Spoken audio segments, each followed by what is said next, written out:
Really? Why? By the way, Dylan told me this didn't. So like, that's perfect for you. Yeah, it really was. I was kind of like weirded out at first because I'm like, again, like you're a surgeon, like people normally don't like are not open with, you know, their whatever religious background they are because, you know, people can get offensive or whatever. Yeah. Well, that was one of the things that I needed. I was like, I need someone who's spiritual because I know that this journey is going to be a spiritual journey as well. And I need someone to kind of break it down in every kind of level. So when he said that, I was just like, okay. Yeah. Yes. And as we kept talking, like, it was fate. And I was just like, you're my guy. Yay. And, you know, it's been great. Well, I'm sorry to hear that your family wasn't supportive. Was he able to convince them? Yes, he did. Yay. Thank you. A lot of, again, that was another prayer because I was suffering for a while with a lot of medical issues. And I didn't know what was going on with my body. Okay. In 2017, I was diagnosed with PCOS and type 2 diabetes. And that's really where like my health kind of went down from there. Yeah. I gained like almost 80 pounds in 3 years. And we didn't know what it was. Like I was tested for all sorts of cancer. I was tested for like fibromyalgia, lupus, like, you know, just like, you know, treating symptoms, not actually like digging into what's going on. Yeah. And I was first diagnosed with PCOS. Someone was just like, oh yeah, your hormones are out of whack and that's okay. And I'm like, is it? Okay, like, is there a cure? Oh no, you just got to work out and lose weight and you'll be fine. So that's what my journey was after gaining 70 to 80 pounds in 3 years. Like I'm 5'2", I'm a little itty bitty petite person. I always had struggle with weight loss, but the fact that I gained that much weight in such a little bit of time and I didn't know what was going on in my body, I was just like, I need someone to explain to me what's happening because I'm tired of going to the hospital. I'm tired of getting tests. I'm tired of getting ready to take medication trials and, oh, it's not cancer, so we got to just start all over again. Or, oh, it's not this, let's start all over again. So wow. I've had an interesting, you know, life. It's been pretty interesting, I will say. But you know, life is, you know, it has its little ups and downs, but you know, you just kind of ride with them. Yes, I totally feel you because I have lupus, rheumatoid arthritis, and fibromyalgia.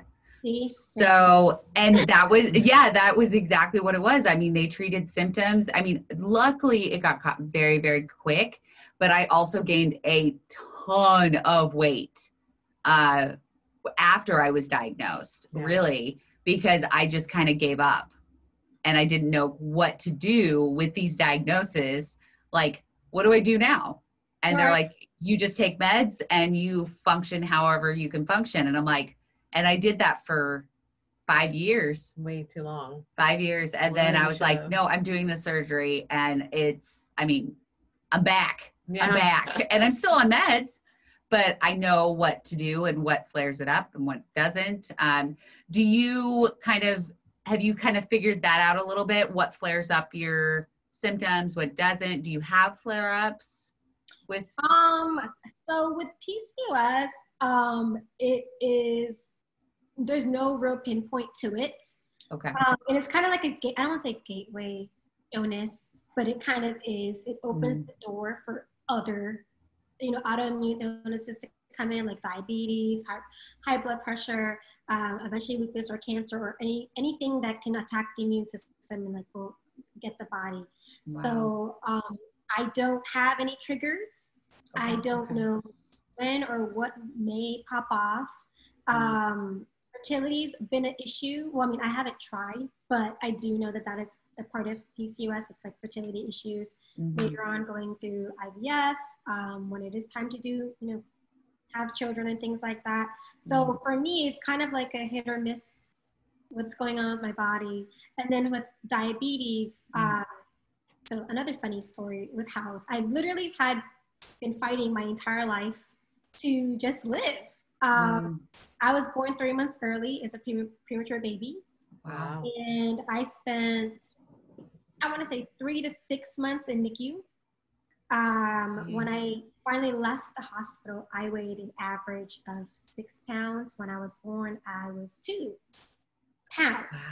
Wow. Holy moly. So my mom's like, yeah, you've been a little firecracker since the moment you were born. And Literally.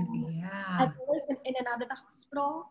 So, you know, I like to tell people, like, even though people don't have serious illnesses like cancer and major illnesses that are highlighted, people who have minor ones that still affect your life are also important. So growing up, I had low immune system, didn't know what it was, but I was always in and out the hospital. I had fainting spells, I had all these different kind of illnesses. And then just to never know why my body functions the way it does has been like the biggest issue and frustration. And over the years, I found out right before I had the surgery, like I think a year before, I was going to Disney World, and I passed after eating like chicken. I ended up passing out and going to the hospital. And I was just like, we had to cut our whole Disney trip short because of that. And I found out that I was only born with 1 kidney at that time. Wow.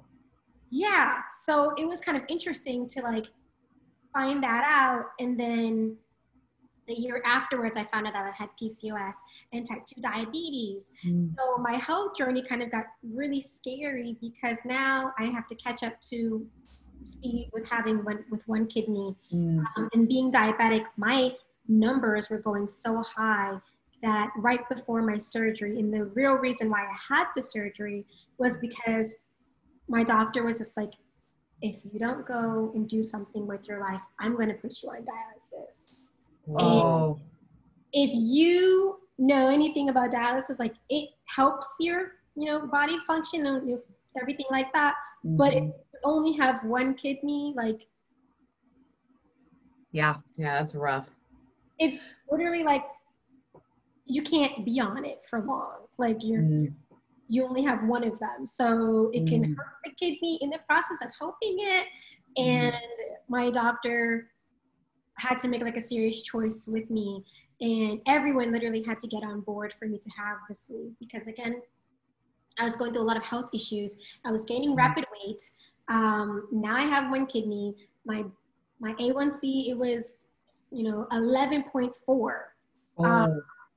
Can you explain what that is? The A1C. A1C. If you are diabetic or not even diabetic, your A1C average is 4.0 or below. That's an average. When you become diabetic, or well, before you become diabetic, you become pre-diabetic. So if your A1C is between like 4.0 to like 6, you're in the pre-diabetic stages. Anything after a 6.0, you are a full-blown diabetic. Okay. Scary numbers is the 8s, 9s, 10s. Once you get to 11s and 12s, you're in a diabetic coma stage, and your body can go into shock at any given moment with a heart attack or stroke. But because your levels go up, your body just doesn't know what to do. So I was really sick right before the surgery, and this was kind of like a last resort. Like, if you don't do this, this is your options. And I waited for a long time. Like, I didn't know what the sleeve was, but I was like, I need to do some sort of weight loss. Like, I need help, because I know I'm a fit person. I like to work out 6 days a week. I was training to do a bikini show, which is like those like fit models that like to walk around in bikinis and things like that. So I was actually training for that show when all my sicknesses kind of like took me out. So I'm very like fit. I've always been fit. I played sports. I did cheerleading, softball, you name it, I did it. So I didn't know what was happening with my body again. I was in college, and like life was really crazy, and I'm like, what the heck is happening? Like, you know? So the sleeve literally saved my life. I would not be here if I did not get sleeves. Yeah. That is amazing. I love it. Like, seriously, like, you poor thing. You've been through so much. Like, so how old were you once this all kind of started? Like, were you in college when the whole weight and then the PCOS PCOS happened. And then can you explain to our followers that don't know, what is PCOS? Okay. So I still don't know all of it because there's so many realms in PCOS. Yes. What does it stand for? The polycystic ovarian syndrome. Okay. Yeah. So back in 2014, when I was in undergrad, I started having these spells, but again, like I've been sick all my life. So to me, it was like nothing new. Like I just had to tell everyone like, hey, sometimes weird things happen in the body. I may pass out. I may like, check out, whatever. I'm fine. Just take me to the hospital. Like, oh man. That was going on when I was at undergrad. And then I graduated in 2014. I came back home and like my health just kept on going, just those little spells. It wasn't until 2016, the end of 2016, that I got tested for PCOS. And that is like a hormone imbalance where your body as a woman produces more testosterone than estrogen. Okay. And that causes like fertility issues. It causes like weight gain. It causes just like all of these rapid issues, high blood pressure, diabetes, you name it, lupus, fibromyalgia, all of those things. Because again, your body is based on hormones. Yeah. Like if hormones aren't in check, then everything can just go out of whack. And as our body, it attacks things that don't need to be there. And if your body starts attacking itself to preserve itself, that's when things can go really crazy. So my body was kind of attacking itself, not knowing what to fight off. In the meantime, not figuring out like, she's still here, it's okay. Like all these chemicals are coming and going, and it was just like a really crazy time. So I started doing my journey of trying to figure out, okay, what the heck is wrong with me? I'm gaining weight, 10, 15 pounds, okay, no problem. 20, 30 pounds, okay, I'm feeling a little comfortable. 40 pounds, that's a little strange. Then it just kept going and going. I stopped at a scale at one point. I'm like, I'm not gonna weigh myself. I don't really know. Yeah. But 2017, again, was when I finally figured out that it was PCOS. And they put me on metformin, which is a pill that helps like bring the hormones down. It also helps manage your diabetes numbers. But the thing with PCOS, it's a hormone imbalance, and diabetes is also a hormone imbalance, autoimmune. So again, my body is fighting, like the medicine is good, but no, when you're diabetes, it's bad, and PCOS is, so it's a constant war in my body. And then that's caused my my cycle to be gone for months at a time. Like I was irregular. So I would wake up, I'm like, oh, so Mother Nature decides to come today. Or not amazing. Then it'll go away for like a couple months or whatever the case may be. And then also the weight gain, which is constantly happen. Metformin helps with weight loss. But again, if you have PCOS and you are taking metformin, it does the reverse opposite. Oh man. So I had to figure out what else to do. And everyone just kept on telling me like, oh, just lose weight, work out, eat right, and do it. And I'm like, you can't just keep writing people off by telling them to work out and eat right, because there's more to issues than that. And I know with people who are gastric sleeve or just bariatric patients in general, that's just the number one thing that they tell us that really bothers us. Like, oh, why you want to be like this? Like, aren't you disciplined enough to like work out and do? And I'm just looking at you like, you think anyone really wants to be uncomfortable in their skin? Seriously. And avoid it? Like, don't tell us. And I know what that's like with fibromyalgia. Like, people think you're crazy all the time. Like, what's going on with your nerves? So is it really tingling right now? Or with this, like, oh, your flare-ups, like, okay, so what's really happening with your body today? Is it all in your mind? Like all those other kind of things. So it's kind of hard to have an illness that it's not visible. Oh, 100%. Yep. Ignored. Like if you don't have cancer or whatever, those big heavy, or a broken bone, because they want to see it. It's so frustrating. They have to see it, or like chemo treatment or something. Like they just think all those other things aren't real. So you know, I had to do my own research half the time. Like, Kellie's myself. book. You know. Sorry. Okay. Sorry, our producer was like, what was that? Yeah, it's the emails that come in. Yeah, they like to make noises a lot too. I had to turn right? stuff down so I didn't get, you know, disturbed for the evening. I have to have my computer all the way up to record this, so that's what's is that what it is? The little ding. Oh, okay, that makes sense. I mean, it's cool. It can, you know, overlay it with some music or something. We'll be We'll figure it out. So yeah, I know exactly how that feels. And we've talked in the past about how when an overweight person goes into the doctor, they automatically assume that all your problems are weight-based. Food, yeah. And instead of being like, okay, well, what are they in here for? What are the symptoms of that? Like, they just automatically say, lose weight and everything will be fine. And everything else is just in your head. And that's not accurate at all. It's like, test my blood, damn it, do something. Like, yes. Something, like, don't just write me off. I had this one doctor I went in to, and again, like, I've been going through doctors my entire life trying to figure out what is going on. He literally told me that. I was like, oh, fibromyalgia. And I was just like, can you explain to me what that is before writing a prescription for me? He was like, he literally told me, you can go look that up. Since that's what you have, you need to learn how to manage that. I said, so you're just going to write me off with something that I never heard of, getting ready to take this crazy big pill for like the rest of my life, and you're not going to talk to me about what I'm going to sign up for? I did a blood test with another doctor, and he was like, it's not fibromyalgia. If I were to have taken that medication, I don't know what else would have happened to my body. Like, I've taken medication that I didn't even have to take, which probably aided to the weight gain because medications have side effects with your body all the time. And doctors just like to be like, okay, write a prescription, listen to his or her symptoms, treat the symptoms, and not go any further. And it's frustrating as an overweight person to just keep being put in that like box. Like, yeah, you're just overweight. That's all you are. You're just fat. Like, eat some broccoli, walk around, you know, with your bottles, with your water, and you'll go to the gym and you'll be fine. And I'm like, why don't you do that? Because we do that. And we still get shamed for even doing that. Because, you know, when we're overweight, like, we get made fun of for going to the gym, but it's just like, how are we going to get help?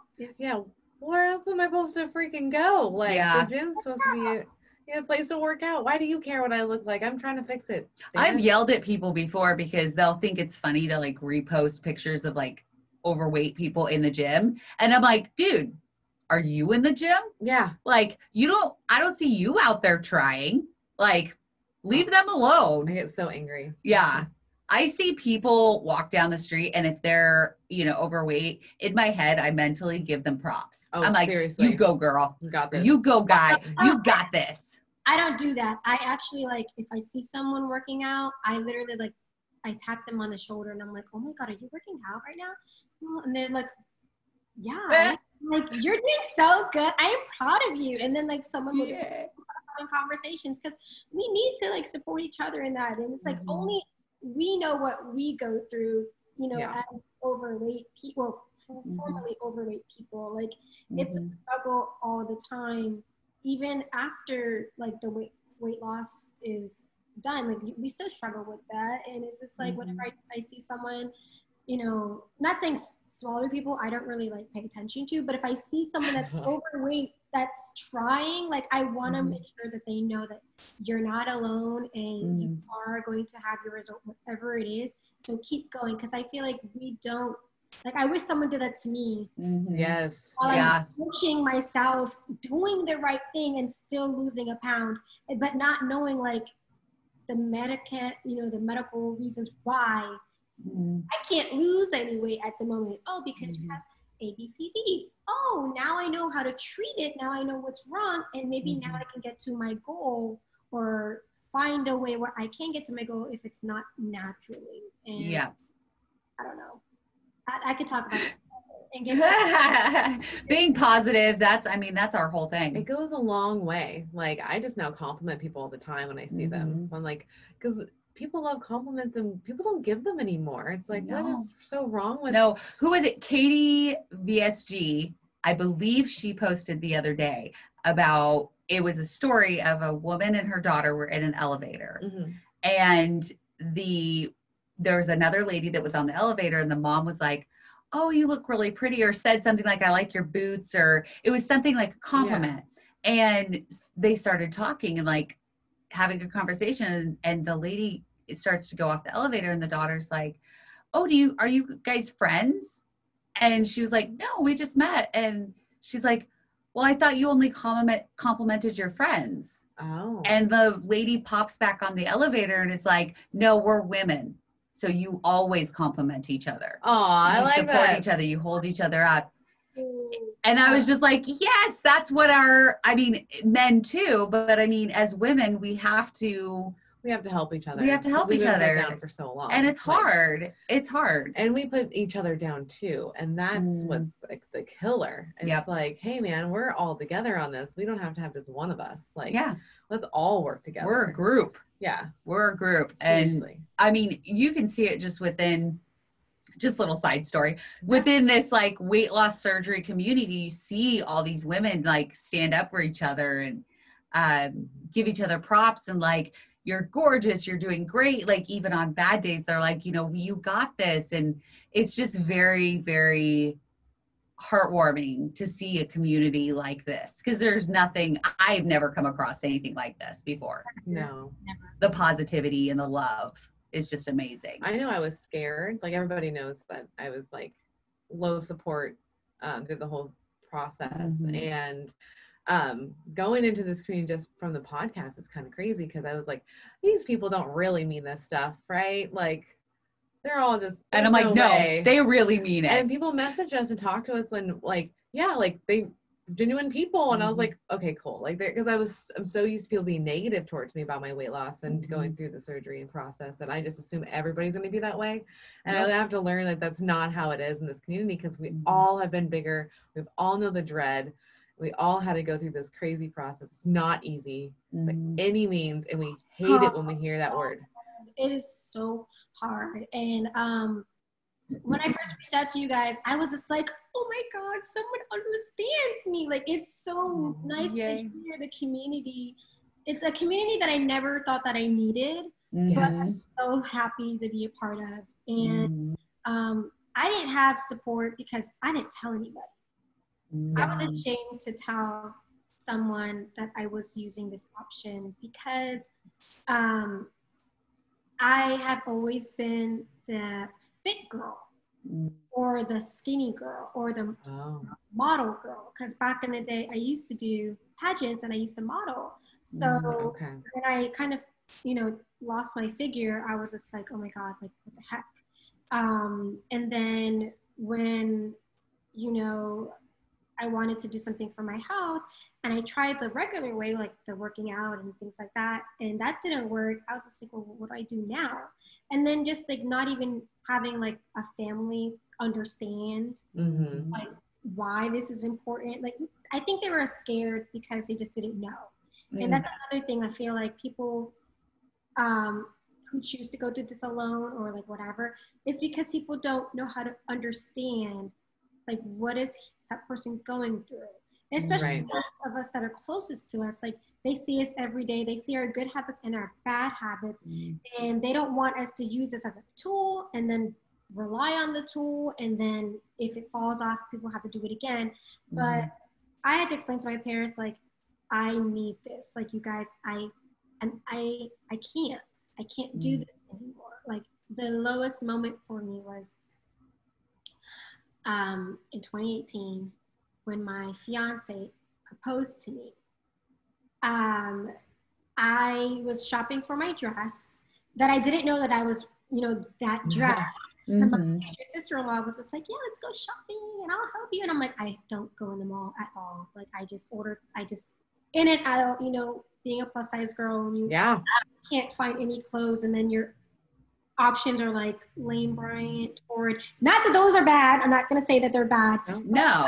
That's all the options you have. I'm like, I don't want to go You know, like I'm used to dressing up in a gown any day. Gown and heels, that's what I do. Like I'm a pageant. That's Yeah, kind of you know. So when I had to go find my proposal dress, and I was a size 24. Okay. I was just like, no, I have to do something. And I remember talking to my parents. I said, you guys, there's something going on in my body and I need help. I need help. I've had weight loss surgery before and it worked, but then it didn't. And then all these other health issues happened. I know I'm not perfect either. So I did eat a lot due to like depression and things like that, but I need to do something different. I told myself, like, I will never feel this low again, where I couldn't find my size dress. Like the size 24 was the highest size I had in the store. Okay. They were like, we don't have any more. We would have to order it online and then express it with, you know, $100 more because of that extra fabric and things like that. So I had to do it. Yeah. And then another lowest moment was when I was trying on another store for my dad's 60th birthday. I had gotten engaged like a couple weeks before that. So I had the photo shoot. It was really awesome. I felt like horrible because I was so like big, like that was a size for me. And then I tried on a dress again and they were like, this is a 28. If you do not fit a 28, we're going to have to get you a 30. Oof. And I was just like, a couple weeks ago, a 24 was my low. So my new low of a 28, I told myself, I was like, please, Jesus, I need my parents. I need someone to understand. I didn't get here by myself. Right. I know that I have flaws with eating, but I know I did not get here all by myself with over 70 pounds on me. Like, no, we have to figure this out. So 2019 was my journey to getting on the sleeve and looking up what kind of surgeries were good for me. And the process was very interesting. Like, how was it for you? Tell us about it. Rough. It was rough. I will say this. I started in March, like looking into the surgery. I told my parents, like, for my birthday, when I turned 30, because I was 28 at the time, I was just like, I want to be healthy before I turn 30. I had always planned on doing a birthday photo shoot in a bikini. Like, that's what I've always wanted to do. Like, for my birthday, I'm like, I'm going to get my belly button pierced and I'm going to like make myself feel good. I've been saying that for 5-6 years now. So I was like, before I turn 30, I need to do this. And I started talking to my parents. They're like, no, lose weight. My physician wasn't with it. He was like, oh, lose weight. My OBGYN was just like, no, just lose weight. So I was losing hope until I called my insurance company. And I was just like, can I talk to somebody in the bariatrics department? And I didn't know what the heck that word was. I was like, bariatric, what is this? Fat people word? Like, I didn't know what it was. I was ashamed. And I called them and they were like, yeah, come in and, you know, talk to somebody. And I begged my parents, and this was August. I was like, Mom and Dad, please just come with me to Jackson. And if you don't like what they hear, then we'll figure something out. I did YouTube videos and it was kind of hard because the only person that kind of explained it well was Dr. Oz, but that video was like 4 years old and this was 2019. So it's just like, okay, do we have any new videos? And they didn't have any videos of like what a gastric sleeve was, what a bypass was, what, you know, all those other things. So I was just, again, out here by myself trying to explain to my parents, like, hey, the reason why I am gaining on this weight is because of PCOS and because of diabetes. And it's hard to tell your parents that when your own doctors are telling you, like, oh, she just needs to lose weight, she's being lazy, yada, yada, yada. So I came in August to Jackson South, and I met Dr. Miranda and his wonderful team. They sat me down and they were like, do you want to have a new life? And I was just like, yes.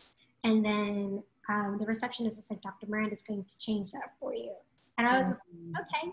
So I met him in his office with my parents, and I was just like, hi, I'm looking about the gastric sleeve or the bypass. Can you explain to me and my parents what the difference is? And that's when he was just like, can I pray for you? And I was like, yes. And he was just like, I want to pray for you because I feel like God gave me these hands to help people and save their lives.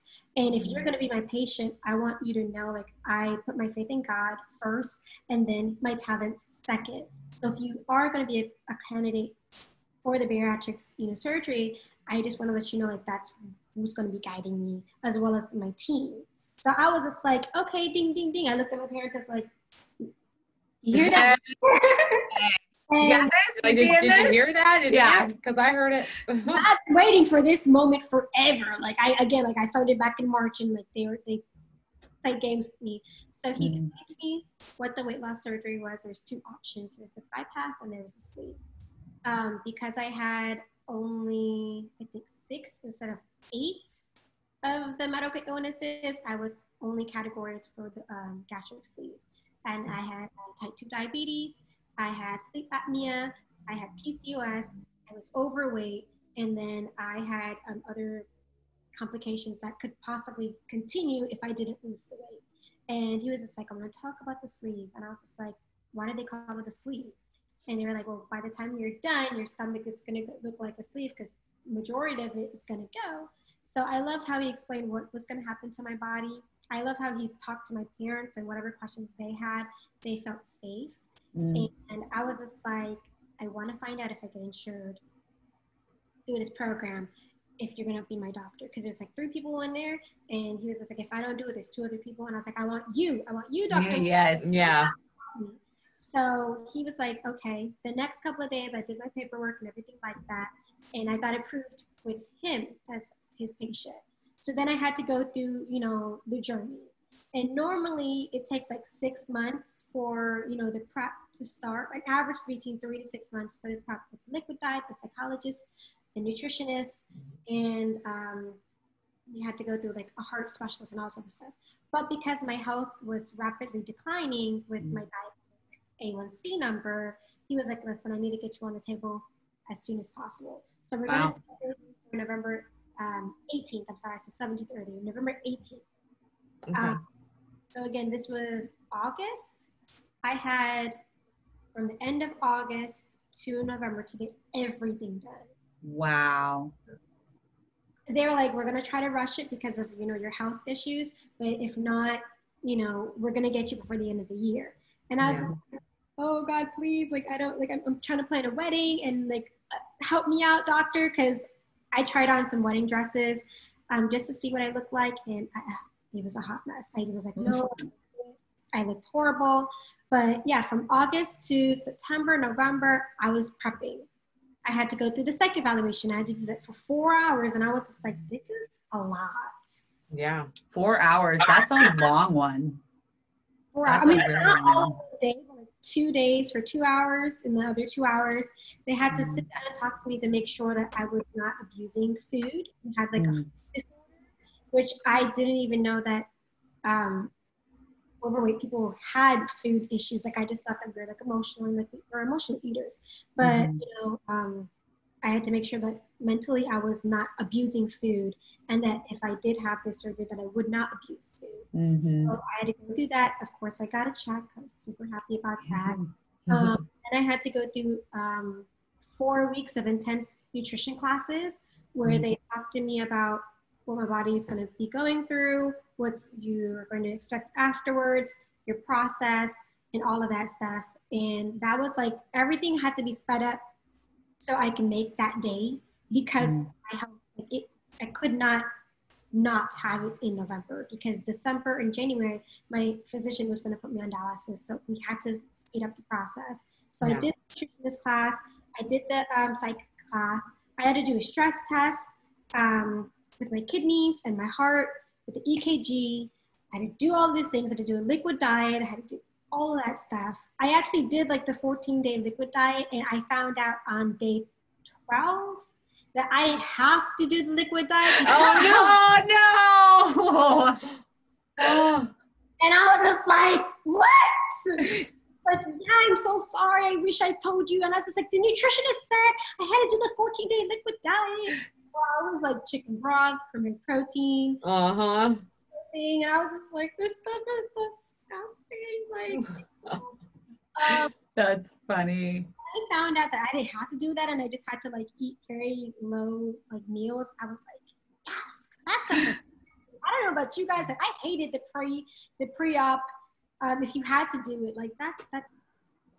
Yeah, Kelly had to. I did not. Yeah. I had a 24-hour fast. And Yeah, I had 2 weeks. I did the 2 weeks, and it wasn't bad. Like, I kind of actually enjoyed being able to be told, like, okay, you're going to drink this here. You're going to drink this here. Like, it was hard. Don't get me wrong. It was rough, but the decision part helps. Not having to like be like, okay, what's for dinner?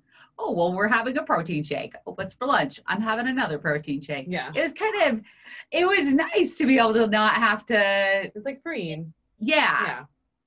So it wasn't horrible. I mean, I don't mind protein shakes. I mean, I still drink them. That's so true. Yeah, didn't really bother me. Are you drinking protein shakes? So funny story about those things. Those things. They are so. I don't like them. Well, they don't like me. Like okay. Relationship with it. So after I was free from the post the 14-day or so, I thought diet. All I had to do was a 24-hour fast. Had my surgery. That was the most intense 3 days. Like, yeah, tell us about it. Life. I was scared as heck because I didn't know what was gonna do. Like, I didn't know. Like, I mean, going under the knife, you just never know like what may happen. Mm-hmm. And I was scared because I was like, oh God, if I die, like I'm just trying to like live and like I'm trying to get married and like all the things. So I went through that, and when I first woke up, I felt like someone like attacked me. Like, I didn't know if they told us that we were going to be stretched out the way we were stretched out, but my entire body in this whole side was sore. And the table that they had you on, I don't know if you asked your doctors what you guys look like, but we kind of looked like a pig.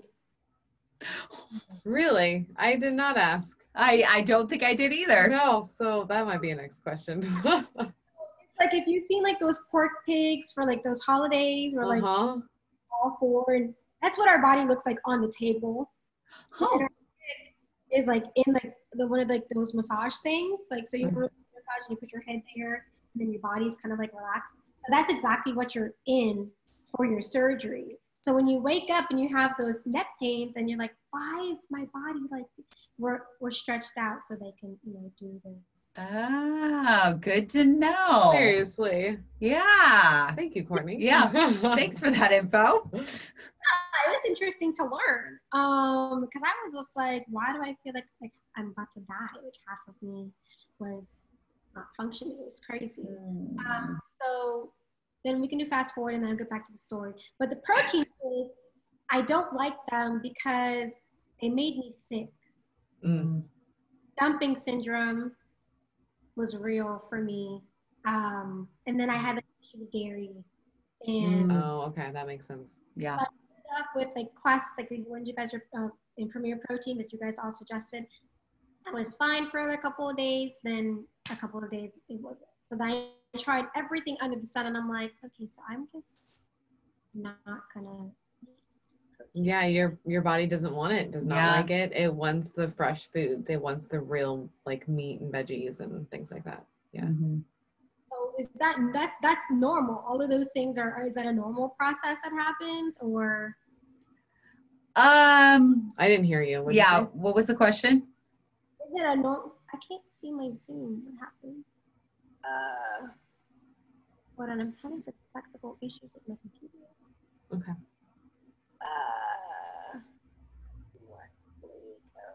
Can you guys still see me? I'm so sorry. Yeah, we can see you. Can see you. I can't see you guys. This is weird. That is weird.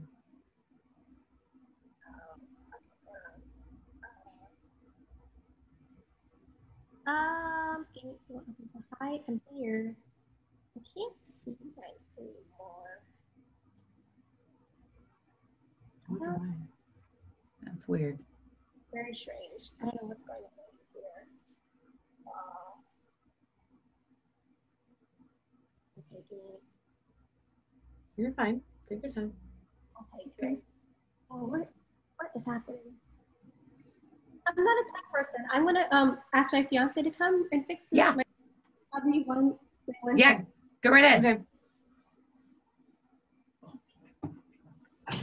We're at 52 minutes though. Okay. So I don't know what else you want to ask. Okay. It shut off. The recording? Oh yeah, I did.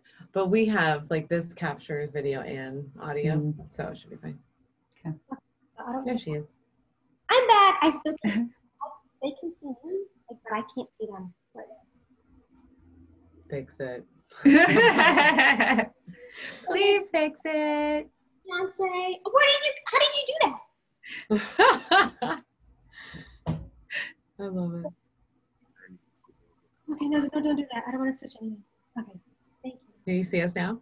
Hi, I can Thank see you. Thank you. Yay, we're back. Sorry, the technical stuff. My goodness, we can edit. Oh yeah, totally. Yeah, Easy peasy. yeah, we can take it out. Okay, so back to your story of after post-op. So you were feeling sick from the protein shakes. What did you drink instead, or what did you eat instead of the protein shakes, or did you just suffer through? So right after surgery, I had to go through like the process of re-eating food. Right. So, I don't know if you guys had like went through the same thing with like 4 phases of food. Yeah. Yeah. So I did liquids. She did a longer liquid diet after. Well, I did 2 weeks of after, and then I did 4 weeks of soft foods. Yeah. I went longer on soft foods. Which I did 2 weeks of liquid and then 2 weeks of soft food / pureed food. And then I went to real food. So it was like 4 weeks a month. I had for a while. 3 weeks liquid. Damn. 2.5 weeks solid. Not solid. Softs. Yes. Soft. Soft, which I was so happy to get to soft. What was your first meal? Mashed potatoes. There you go. Love it. My go-to. I was like, yes, soft. I had to go through the pureed phase for like 3 weeks. And Oh wow. that was rough because I had my surgery November 18th. So for Thanksgiving. Yeah, Thanksgiving and Christmas. Oh. And my family, like we cook. I mean, it's those major holidays. Yeah. I didn't tell my family, so I had to eat my food before we sat down and ate. And I brought myself a plate, and I kind of like pretended to move my food and like put stuff in my mouth. Oh yeah. I was like, "Oh, the bathroom." Oh yeah, okay, cool. And all those other things. Wow.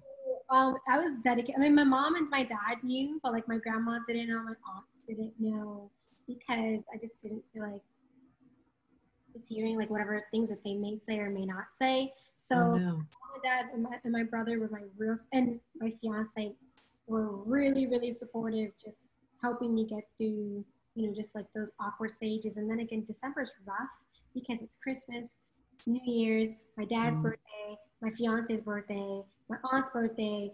I was like, oh, if I can just get through January, I can do whatever I want to do for this process. Wow. January 1st was the first day that I was able to eat, slowly reintroduce food back. So I had maybe 2 ounces of chicken breast and potatoes, and that's Okay. what I ate for like 2 weeks.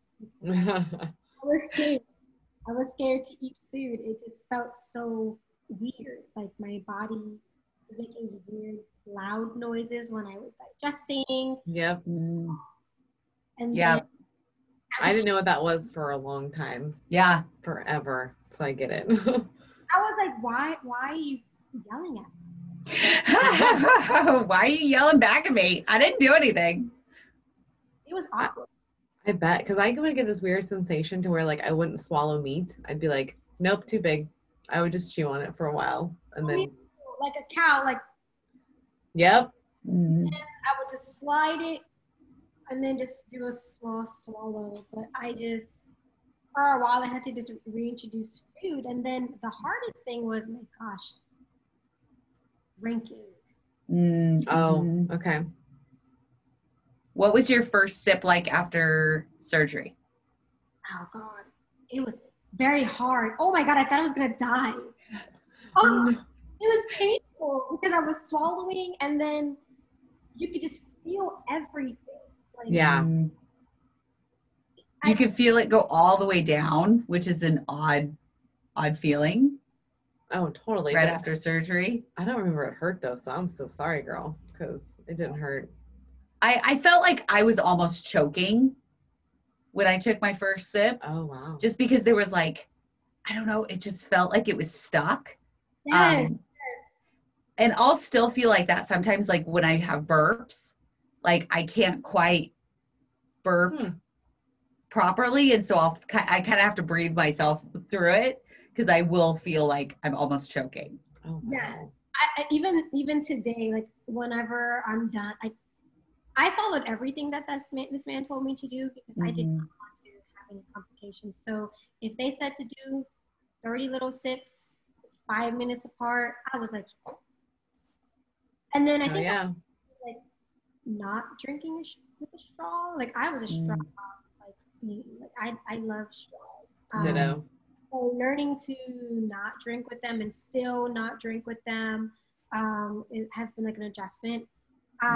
Learning to wait a full 30 minutes to eat and then drink. My friends make fun of me. They're like, Courtney, going to restaurants with you takes longer. And I'm like, I'm sorry. Life now? Would you like me to be here? Because that's my options. Yeah. I'm like, I don't really like going to restaurants anymore because it is a difficult time for me to eat food, knowing that I have to take my time. If not, my body will reject me and like horrible things will happen. So I always tell my friends like, let's not go to a restaurant if we don't have to, or if we do, I'll go and socialize, but I'll eat before because again, like relearning how to eat and relearning food was really difficult for me because some things were sticking, some things weren't sticking. And it's kind of been like a trial and error. Like, okay, so today eggs work.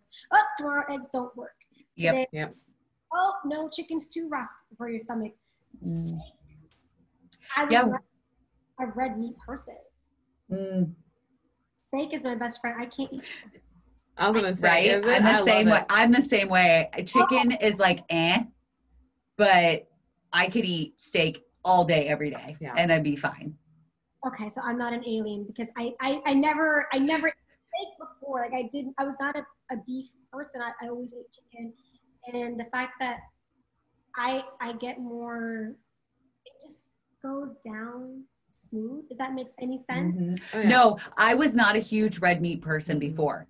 And now I definitely am. Well, yeah, you're full. Like when it goes down easier, you're full longer, and it tastes delicious. Definitely, and it's definitely delicious. I was actually thinking, like with your egg story, like one day it'll work, one day it won't. We buy these meatballs; they're teriyaki meatballs from Costco all the time. I've had them, not hundreds, but a bunch since surgery, and every time they're totally fine. We cooked them the other night and I took one bite and I'm like, nope, that's not going to happen. And my husband's like, I'm sorry. Would you like me to make you something else? I'm like, nope, I'm totally fine. I'm good. I just go to bed. Like I just drink and I don't want to deal with whatever consequence my body will. And it's hard again, like people in this community that I feel like I could talk to you guys about everything. Yes. Trying to, you know, they cheer me on and like, oh my God, you're doing so great and things like that. But like just the everyday post life is like, okay, so you get the fact that you can eat teriyaki meatballs every single day. And then one day your body's like, no. And it's not like a foreign thing. I tell my friends that and they're just like what? That doesn't make sense. And I'm like, I don't know. That's a really good question. I would love to know certain foods that work and don't work, but it's literally like, you figure it out every kind of day situation. If goes down and it stays down, it's a good day. If your stomach's not, too full, if you're not burping too much, I call those good days, because burps are very uncomfortable, or just feeling full is very uncomfortable. Yeah. Well, and what I've noticed with, I'm going to call them normies, because that ones that don't have the surgery. Normies, I love it. Because they are not in tune with their body at all. Like, were we? Nope. And now you have to really understand, oh, I just put this chicken in my mouth. Now my stomach hurts. Now we have that connection. Before, I never put that together. I didn't realize that the food or the drinks that I was putting in my body was actually affecting how I felt. 100%. Like, never thought about it. And like, that's what normies have no idea. They don't get it, because they're not listening to their body. They've never been told to. Yeah. And I have to stress that so hard with my kid and my husband. I'm like, he's like, oh, I don't feel good. And I was like, could have been the 5 burritos that you had. You know? The soda you scarf down after a chili cheese dog. I mean, I'm just saying. Like, yeah, just think about what you just put in your body, because it has 100% effect on your body and your mood. People don't realize that your whole mood changes depending on what food you actually put in your body. And it's like, hey, if you ate a little healthier, took your vitamins, you might be in a better mood. Just gonna point that out. Yeah. So. Sugar affects me totally awfully. Like, if I have too much sugar, too many carbs in a day, awfully. I just went back to that. That's not a word. I wasn't going to correct you. That's not a word. I just... Word. So I was like, yeah, that sounds right. Okay, let's go. Yes. No, sugar affects me horribly. That's the word. I will go into flares if I have too much sugar. My joints hurt.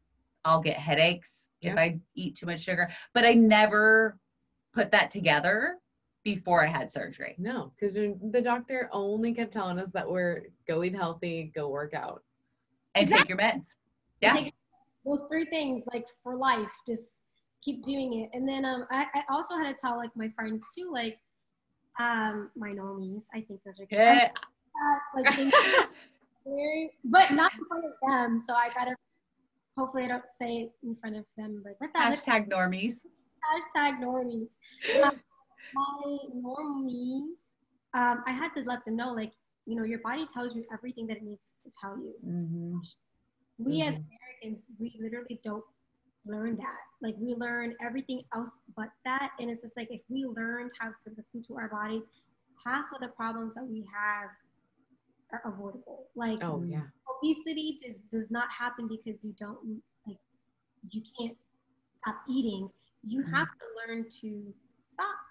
Your body will tell you, like, don't do it. No, you're full now. That burp, that's letting you know, like, you're really full in real life. Okay, that uncomfortable space in your stomach, that's letting you know, like, okay, you've eaten enough. You overlooking that because you think you're still hungry or whatever the case may be, like, that's not listening to your body. And I never listened to my body before. I listen to my body now like never before. I hear everything, because that's literally my roadmap to my life now. Like, if I don't, I could eat the wrong thing or drink the wrong thing, and then we're back to this little, like, this game all over again. And to me, it's not worth it. And I tell my friends all the time, like, why do you still weigh your food? You're almost a year out. And I'm just like, because you're not with me while I'm throwing up every single thing that I ate, and then I have to revisit what I ate, what I didn't eat, what was 4 ounces, what was it 4 ounces. And it's a whole life change. And I think that it's a beautiful change. I think it saved my life. I don't regret it at all. I'm still just learning the tools that come with it. Yes.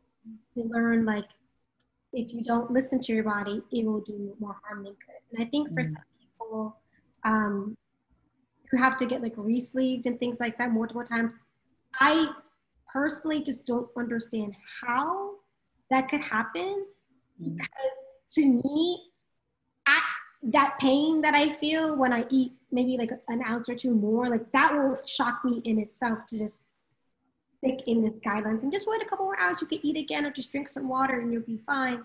So it's like, I listen to my body because, again, if I don't, like, I will pay the consequences. I work too hard to have to end it back to where I used to be, one, and then number two, like, just to be in pain, because no one knows what that feels like but us. And it's hard to even explain yourself when you are feeling like sick or full, or like your body's just like crashing because you ate too much or something. Oh yeah, I would say for the people that probably have to re-sleeve is because I am so far post-op 5 years, I don't get that pain anymore.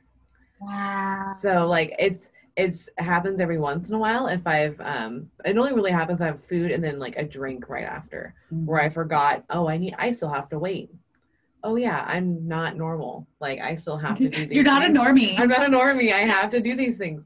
So like, but it takes longer for the pain to happen. Like we had these egg bites from Starbucks. I can have 2 in a sitting with no problem now. And should be only 1, really.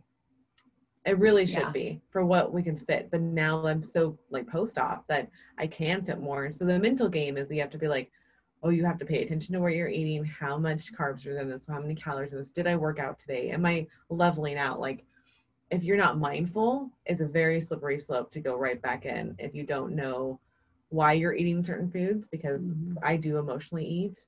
I'm a foodaholic. I know this about myself. I have triggers. We both are. So I have to be mindful of, oh shit, I just had a really bad day. I don't want this bar. I don't want a chocolate bar. I need to do something else. Like on Saturday, I literally peeled 2 carrots and cut them up and ate them. But I so wanted to like tell my kid, can you go to 7-Eleven, get me a Hershey bar? Like we live 3 houses down from 7-Eleven. Like, oh, that's hard. That is so fucking hard. And then I wanted to just be like, maybe if I walked to 31 Flavors, I could get ice cream. But no, I'm like, no, I can't do that. I just need to stop. Just because I was like, okay, I wanted something. I had to just, no, I don't need it. It's not good for me. And realize, oh, I was wanting that because I was bored. Like, yeah, I was just bored. It was stupid. And I knew if I ate that, I would feel like shit. So it's like boredom eating is my thing. So annoying. It's frustrating, but like I took up the time and actually peeled a full carrot. I love it. I love that you did that. And I cut it all up and I had it with ranch and I was like, holy shit, after I ate, I didn't want anything anymore. NonScale Victory. I was like, all right, I still have a problem, but I fixed it this one. I won this battle. You definitely won it. So it's a struggle.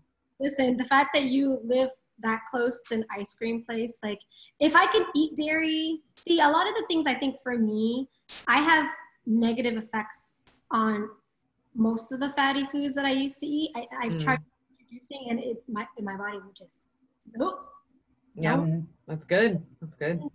I think for me, if I didn't have those like consequences, I'd probably be eating whatever the heck I want to. It's hard, yeah. It is hard, but for me, I guess I'm that fear of pain, like, oh, please be good today. So I just kind of. It's real. Yeah. It's real. Hold you in check. What happened?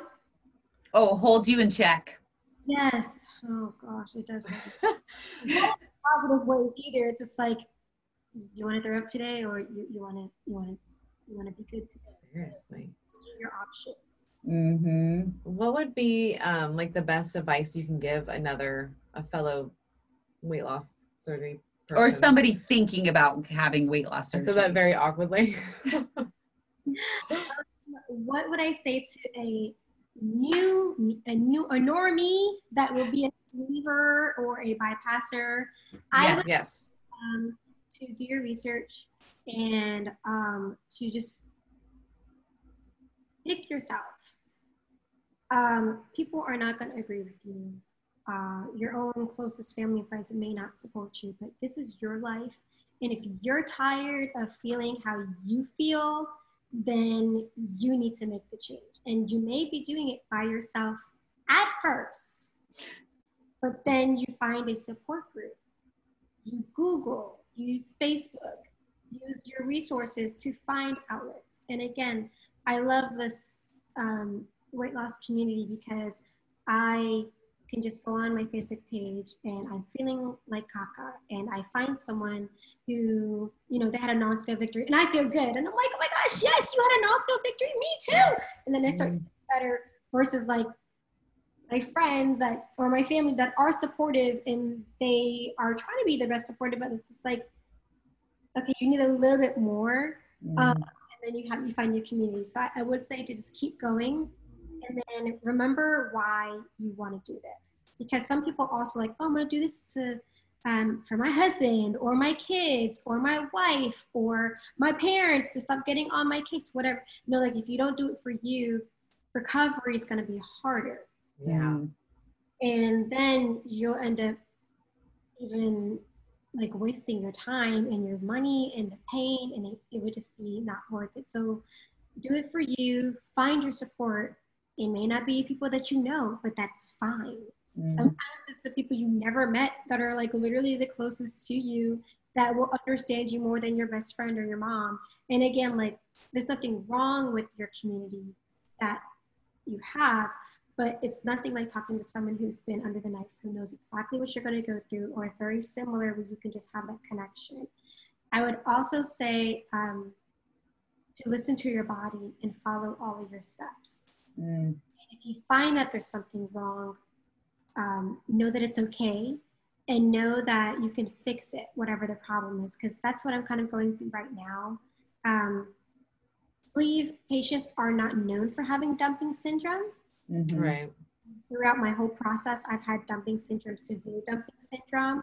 So I'm going back to don't be ashamed of if, you know, your procedure has a few more complications that, you know, you didn't expect to happen, or your community around you in the weight loss community don't have the same stories as you.